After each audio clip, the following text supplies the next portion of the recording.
Жолдош Аким, Кочкор райондук мамлекеттик администрациянын башчылары, Кочкор райондук иштер бөлүмү Кыргыз Республикасынын туусунун 30 жылдык мааракесине салтанатка түзүлдү. Баяндаган Кочкор райондук иштер бөлүмүнүн начальнигинин орун басары милиция подполковник Болбоев. Саламатсыздарбы? Саламдайбыз. Эрке тур.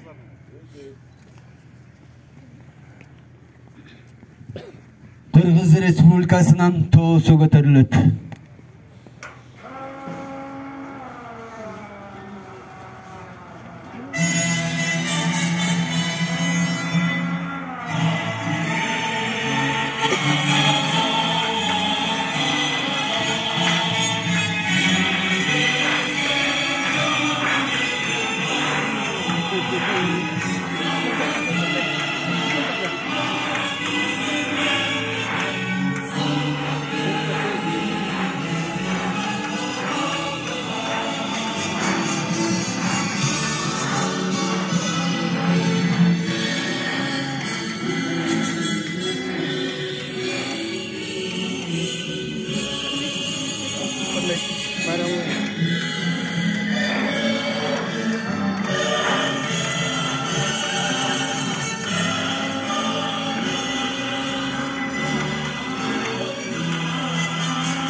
Алгачкы куттуктоо сөз Кочкор райондук мамлекеттик администрациясынын башчысы Аким Курманбек Хамчиевичте.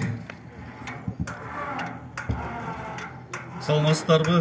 Бүгүнкү салтанаттын катышуучулары, сиздерди мамлекеттүүлүгүбүздүн жана эгемендүүлүгүбүздүн символу болгон Кыргыз Республикасынын мамлекеттик туу күнү менен куттуктайм.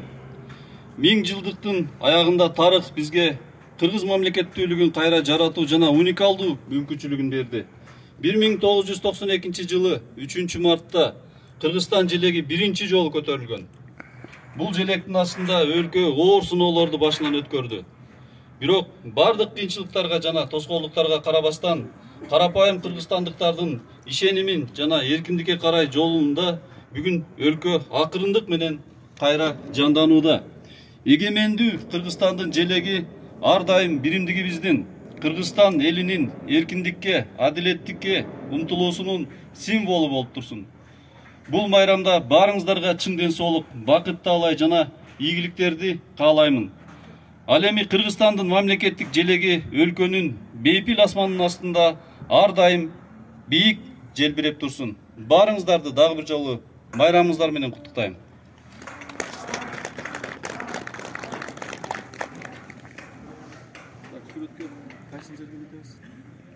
Жалпыңыздардын майрамыңыздар менен